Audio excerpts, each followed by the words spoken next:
नमस्कार मेरे प्यारे दोस्तों। आज आपका एक बार फिर से हमारे YouTube चैनल में आपका स्वागत है। जैसा कि आपको पिछले कक्षा में हम बता चुके थे कि आज के दिन हम कोड के बारे में पढ़ाएंगे। अब कोड कल की जो क्लास थी पिछली, उसमें हमने आपको बता दिया था कुछ, जैसे भुजा के बारे में, शीर्ष के बारे में, ये सब में पिछले कक्षा में आपको बता दिए थे। जैसे आज एक बार फिर से आप देख लीजिए, जैसे भुजा किसे कहा जाता है। ध्यान दीजिए, जैसे कोई कोण है ये, ठीक है, ये दोनों क्या हुई आपकी भुजा, इसको क्या बोलते हैं भुजा, इसको क्या बोलते हैं शीर्ष। जहां मिले मेरे प्यारे दोस्तों उसको शीर्ष बोलते हैं और यहाँ कोण बनता है। ठीक है, ये सब तो आपको क्लियर ही होगा। तो आज जैसा कि हमने ऊपर आपको पहले ही लिखा दिया है, यहाँ पे जैसा कि हमने पहले ही लिखा दिया है कि आज आपको संलग्न कोण या आसन्न कोण के बारे में बताया जाएगा। जैसे कि पिछले कक्षा में या कोई परीक्षा में पूछता है संलग्न कोण या आसन्न कोण क्या होते हैं। ध्यान दीजिए, जब किन्हीं दो कोणों के एक भुजा तथा एक शीर्ष, जैसे कि अभी मैंने देखिए भुजा और शीर्ष के बारे में बताया आपको, पिछली कक्षा में मैंने डिटेल दिया है इसका। जब किन्हीं दो कोणों की एक भुजा तथा एक शीर्ष उभयनिष्ठ हो, उभयनिष्ठ मतलब एक हो, एक पाई हो, दोनों के काम में आए। उभयनिष्ठ का मतलब क्या, उभयनिष्ठ दोनों के काम में, एक हो दोनों के काम में आए ना। तो जब जैसे जब मतलब इसमें होता है जब किन्हीं दो कोणों की एक भुजा तथा और शीर्ष उभयनिष्ठ हो तो वे कोण संलग्न कोण या आसन्न कोण कहलाते हैं। ठीक है, अब ध्यान दीजिए, जैसे इसकी परिभाषा लिखना हो तो लिख लीजिए, जब किन्हीं दो कोणों के जब किन्हीं दो कोणों जब किन्हीं दो कोणों जब किन्हीं दो कोणों की एक भुजा और शीर्ष उभयनिष्ठ हो, क्या हो उभयनिष्ठ हो, तो वे कोण आसन्न कोण या संलग्न कोण कहलाते हैं। अब ध्यान दीजिए, जैसा कि हम बना के आपको दिखा देते हैं, इसमें देख लीजिए ध्यान से। मान लीजिए हमने तीन कोण बना दिया, ठीक है, ठीक है, मान लीजिए मैंने तीन कोण बना दिया। मान लीजिए ए हुआ डी सी बी, ठीक, ए बी सी डी। अब तीन कोण आपको दिख रहे हैं, इसमें ध्यान दीजिए, इसमें वे कोण। अब इसमें देखिए, इसमें कितने कोण संलग्न कोण होंगे, इसमें दो कोण। जैसे आप देखिए, मैंने कल ही बताया था आपको कोण के बारे में, कोण का निशान क्या होता है। जैसे कोण ए बी डी, कोण देखिए ध्यान दीजिएगा, कोण ए बी डी, कोण ए बी डी तथा कोण डी बी सी तथा कोण डी बी सी। अब देखिए ध्यान दीजिएगा कि ये जो है जो कोण ए बी डी और डी बी सी, ये क्या हुए आसन्न कोण कहला गया, संलग्न कोण कहा गया। चाहे आसन्न कोण कहिए चाहे संलग्न कोण कहिए, तो ये जो दोनों कोण हैं क्या है, संलग्न कोण है।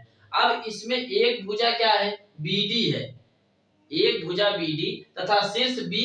देखिए अब आप पूछिएगा कि इसमें उभयनिष्ठ क्या हुआ। अगर उभयनिष्ठ की बात की जाए, उभयनिष्ठ, ठीक, उभयनिष्ठ की जाए तो बीडी रेखाखंड जो है, बीडी जो रेखा है वो क्या होगी, उभयनिष्ठ होगी। और शीर्ष क्या होगा, अपने मन से बताइए शीर्ष क्या होगा। मैंने बताया था जहां सब मिले वही शीर्ष हुआ, तो इसको हम शीर्ष कहते हैं। समझ में आया आपको, एक बार फिर से समझिए, जब किन्हीं दो कोणों की एक भुजा और एक शीर्ष उभयनिष्ठ हो, जब किन्हीं दो कोण, देख लीजिए, दो कोणों की एक भुजा और एक सिरा जो वो उभयनिष्ठ हो तो उन्हें हम क्या कहते हैं, संलग्न कोण या आसन्न कोण कहते हैं। समझ में आया आपको। अब ध्यान दीजिए, जैसे कोण ए बी डी, कोण डी बी सी, ठीक है, डी बी सी, ये क्या हुए आसन्न कोण हुए। उभयनिष्ठ क्या हुआ, बीडी। देखिए हमने पहले बताया था कि दोनों के काम में आए, ये हुआ उभयनिष्ठ, और शीर्ष क्या हुआ, बी हुआ। समझ में आया आपको, ये हुआ संलग्न कोण या आसन्न कोण की बात।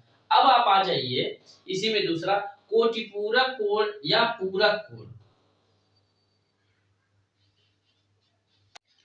जैसा कि आपको बताया गया है कि अब जो बताया जाएगा कोटिपूरक कोण या पूरक कोण। कोटिपूरक कोण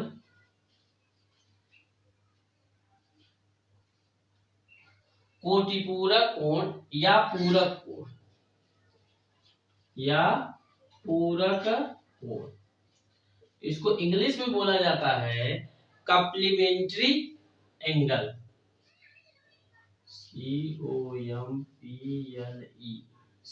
COMPLEMENTARY एंगल।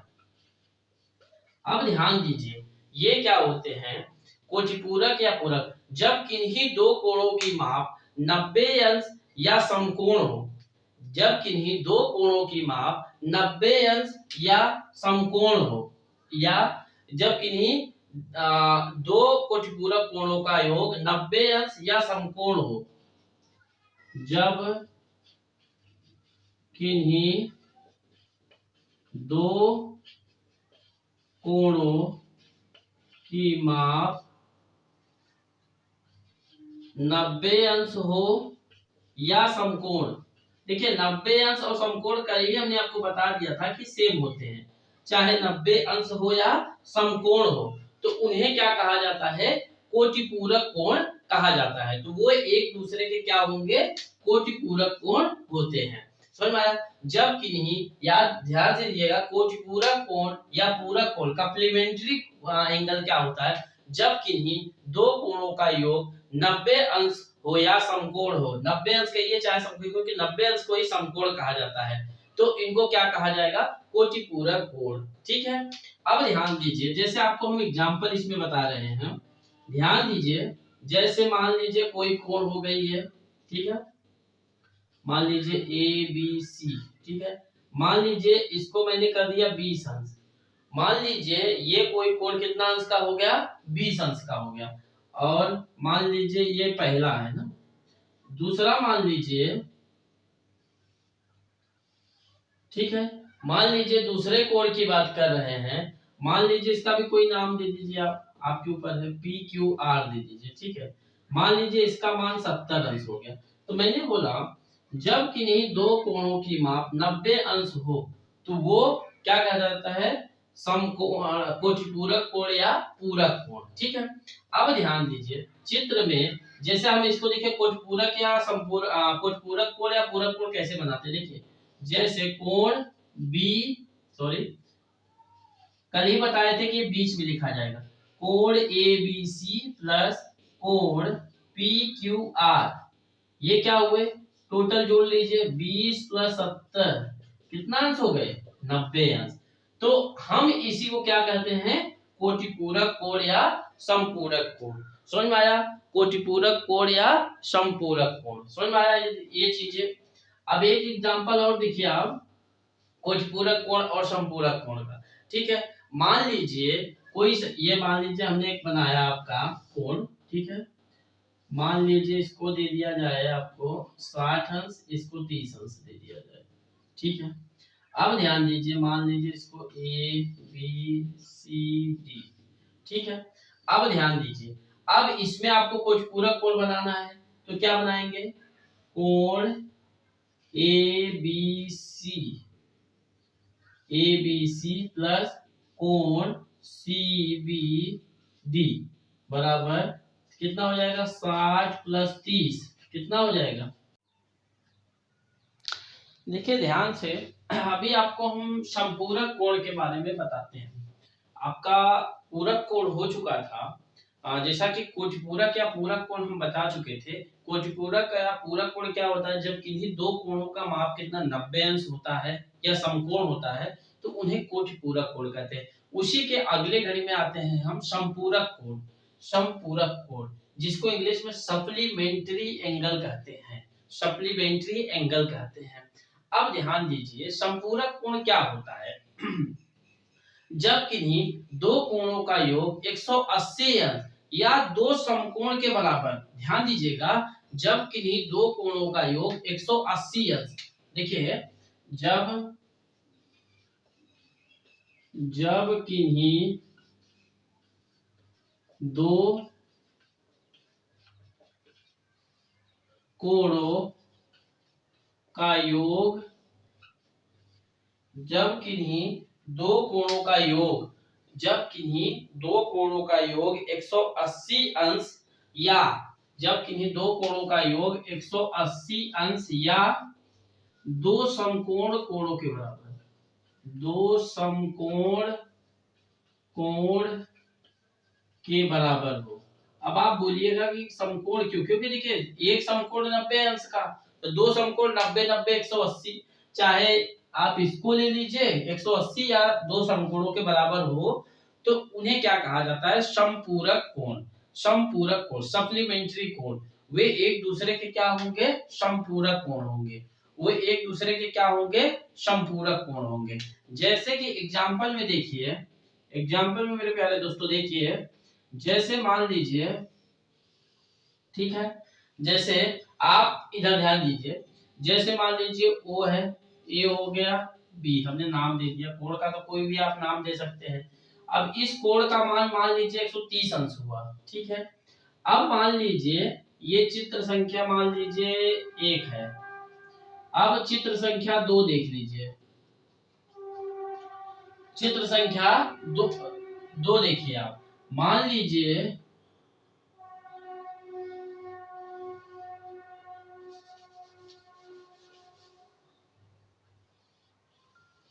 अब मान लीजिए इसमें इसको भी हम नाम दे देते हैं, कुछ भी, P दे दीजिए, Q दे दीजिए, R दे दीजिए।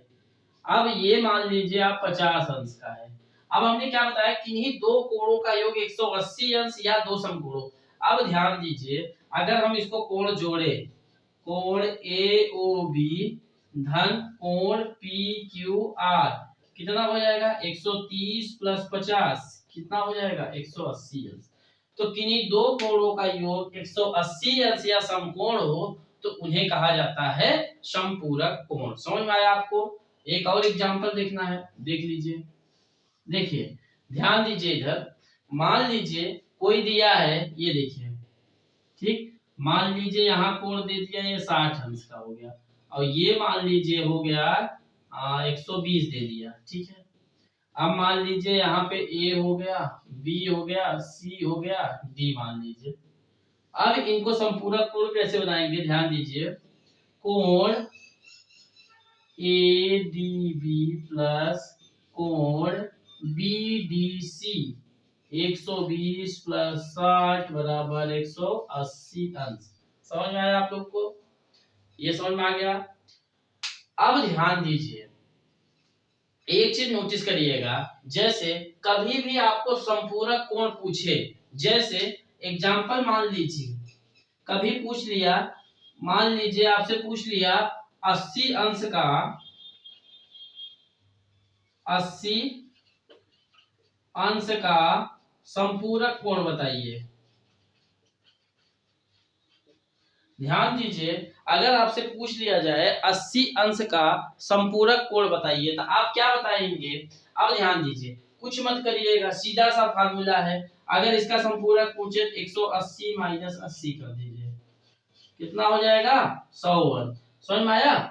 अगर आपसे संपूरक कोण पूछा जाए, संपूरक कोण किसी का पूछा जाए, तो उसको 180 में घटा दिया जाएगा। जैसे आप मान लीजिए पूछ लिया जाए आपको 100 अंश का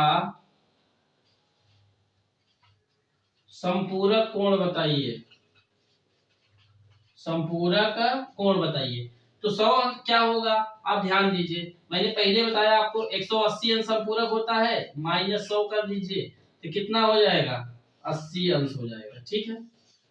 ध्यान दीजिएगा, अगर संपूरक कोण का पूछा जाए तो आप 180 में घटाएंगे, अगर आपसे कोटिपूरक या पूरक कोण के बारे में पूछा जाए तो आप 90 अंश से माइनस किया जाएगा। समझ में आया?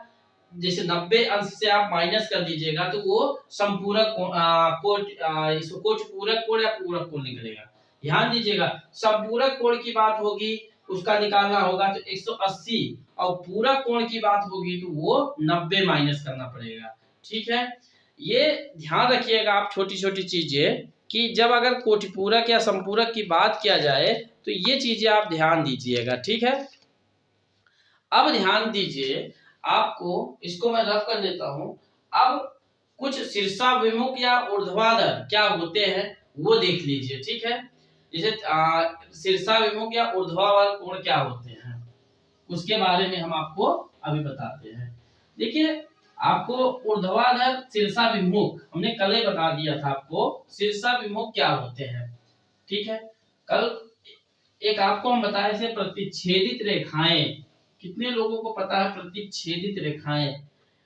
देखिए, अभी हमने बोला प्रतिच्छेदित रेखाएं। प्रतिच्छेदित मतलब मुझे आप सोच रहे हैं कि यार कोई कठिन शब्द है, और उसी की जगह अगर काटती हुई रेखाएं बात हो जाए तो आप बोलिएगा सरल है, ठीक है। शीर्षाभिमुख या ऊर्ध्वाधर या सम्मुख कोण, देखिए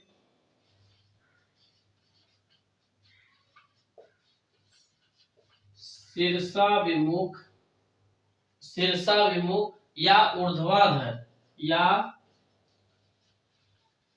ऊर्ध्वाधर सम्मुख कोण, ठीक है। अपोजिट एंगल, इसको सीधा सा इंग्लिश बोलते हैं अपोजिट, ठीक है।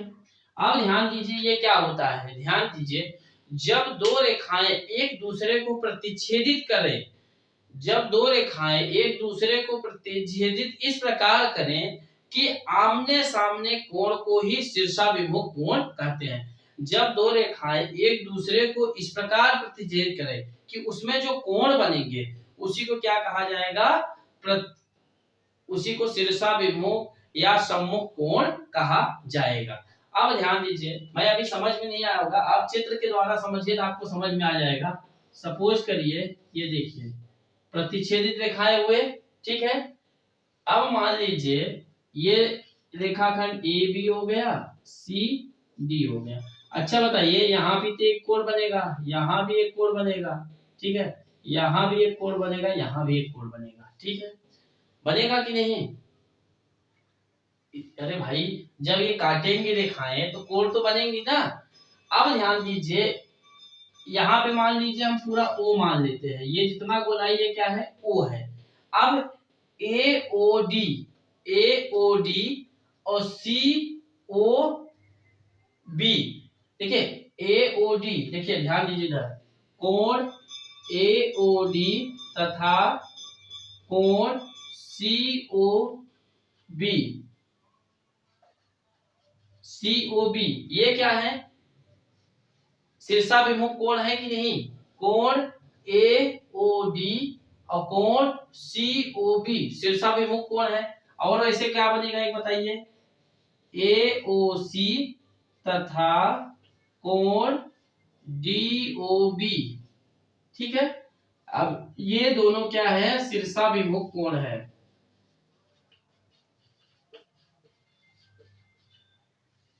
शीर्षाभिमुख कोण या सम्मुख कोण या अपोजिट एंगल, आप जो मन में आए वो बोलिए, ठीक है। आपको समझ में आया शीर्षाभिमुख या अपोजिट कोण क्या होते हैं। जैसे इसका अपोजिट ये हुआ, इसका अपोजिट ये हुआ, समझ में आया आपको, ठीक है। यही होता शीर्षाभिमुख या अपोजिट कोण, ठीक है। अब ध्यान दीजिए, एक दूसरे को जो काटे उसी को कहते हैं। अब ध्यान दीजिए, अब आपकी बारी आती है इसमें ट्रायंगल। ट्रायंगल किसे कहते हैं, ट्रायंगल की हिंदी में क्या बोलते हैं, त्रिभुज। ट्रायंगल को क्या बोलते हैं, त्रिभुज।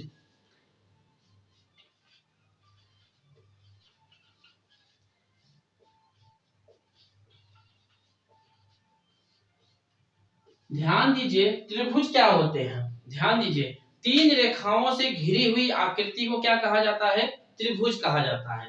ध्यान दीजिए इधर, तीन रेखाओं से, तीन रेखाओं से घिरी हुई आकृति को त्रिभुज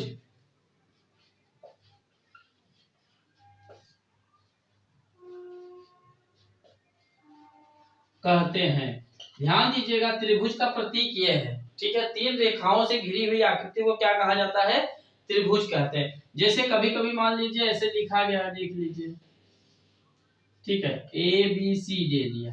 अब इसको लिखेंगे कैसे? ऐसे लिख दीजिए त्रिभुज ए बी सी। इसका क्या हो जाता है? ये लिखने से ही समझ में आ जाता है कि ये त्रिभुज है। ध्यान दीजिएगा, अब हम कोण के आधार पर त्रिभुज को 3 भागों में बांट सकते हैं। कोण के आधार पर हम त्रिभुज को कितने भागों में बांट सकते हैं? 3 भागों में। ध्यान दीजिए इधर, कोण के आधार पर त्रिभुज को हम प्रतीक भर लिख रहे हैं, त्रिभुज को 3 भागों में बांटा जा सकता है। कोणों के आधार पे, कोण के आधार पे हम त्रिभुज को 3 भागों में बांट सकते हैं, 3 प्रकार में बांट सकते हैं। अब ध्यान दीजिए, हम पहला बात करते हैं न्यून कोण। क्या है? पहले बात करते हैं हम न्यून कोण त्रिभुज। न्यून कोण त्रिभुज, ध्यान दीजिएगा, हमने आपको पिछले जो कोण पढ़ा रहे थे तो आपको बताए थे न्यून कोण क्या होता है। न्यून कोण क्या होता है? देखिए, न्यून कोण 90 अंश से कम मान को क्या बोला जाता है? न्यून कोण बोला जाता है। अब न्यून कोण त्रिभुज क्या होता है? जिस त्रिभुज के तीनों कोण न्यून कोण हो उन्हें न्यून कोण त्रिभुज कहते हैं, ठीक है। जिस त्रिभुज के तीनों कोण, ध्यान दीजिए इधर, जिस त्रिभुज के तीनों कोण न्यून कोण हो, न्यून कोण मतलब 90 अंश से न्यून कोण हो, उसे न्यून कोण त्रिभुज कहते हैं, ठीक है। अब ध्यान दीजिए, जिस त्रिभुज के तीनों कोण 90 अंश से कम हो उन्हें क्या बोला जाता है? न्यून कोण बोला जाता है, ठीक है। मान लीजिए ए हो गया, बी हो गया, सी हो गया, ठीक है। अब ध्यान दीजिए ए बी सी, मान लीजिए इसका मान 60 अंश, इसका मान लीजिए 50 अंश दे दीजिए, क्योंकि न्यून कोण रखना है। इसका मान लीजिए 70 अंश। अच्छा बताइए, कोण ए का मान कितना हुआ? 60 अंश। कोण बी का मान कितना हुआ? 50 अंश। कोण सी का मान कितना हुआ? 70 अंश। तो तीनों मान देखिए 90 अंश से कम है, तो 90 अंश से कम के नाते इन्हें क्या कहा जाएगा? न्यून कोण त्रिभुज कहा जाएगा। जिस त्रिभुज का मान 90 अंश से कम हो उन्हें क्या कहा जाता है? न्यून कोण त्रिभुज कहा जाता है। ये समझ में आ गया? इसको आप नोट कर लीजिए। अब ध्यान दीजिए, अब आ जाइए, दूसरी पारी है समकोण त्रिभुज। क्या है? समकोण त्रिभुज, ठीक है। अब देखिए, समकोण त्रिभुज क्या होता है? वह त्रिभुज जिसका कोई भी कोण 90 अंश हो। मैंने पहले उसमें बताया था, वह त्रिभुज जिसका कोई भी कोण 90 अंश हो उसे क्या कहा जाता है? समकोण त्रिभुज। वह त्रिभुज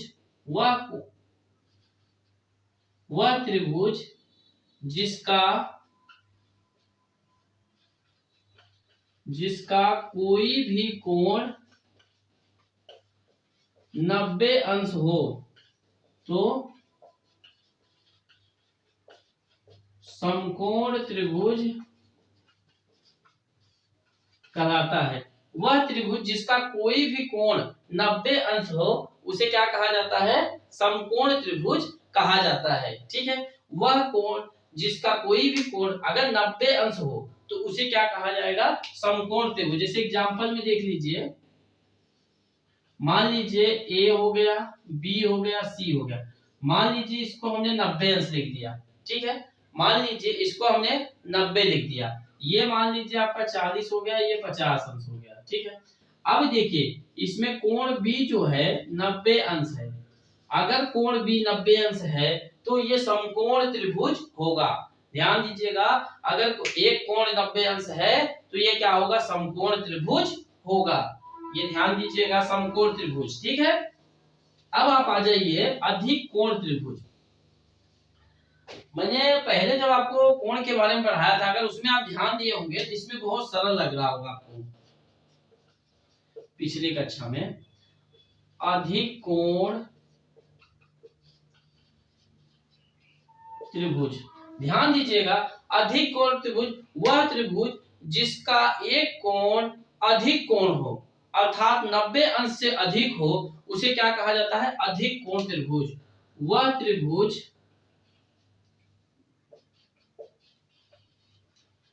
त्रिभुज जिसका एक कोण अधिक कोण हो तो अधिक कोण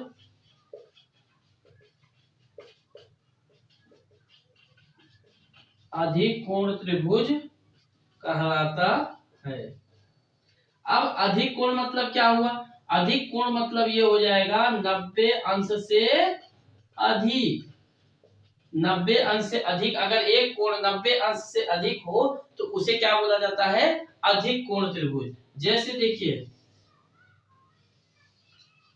ठीक है, ध्यान दीजिएगा इधर, मान लीजिए हमने नंबरिंग कर दिया। देखिए हमने क्या बताया पहले, एक कोण क्या होना चाहिए? 90 अंश से अधिक होना चाहिए। ठीक है, 90 अंश से क्या होना चाहिए? अधिक होना चाहिए। मान लीजिए इसका हमने लिख लिया 120, इसका मान लीजिए 30, इसका मान लीजिए 40। अब इसमें जो कोण बी है वो कितना अंश का है? 120।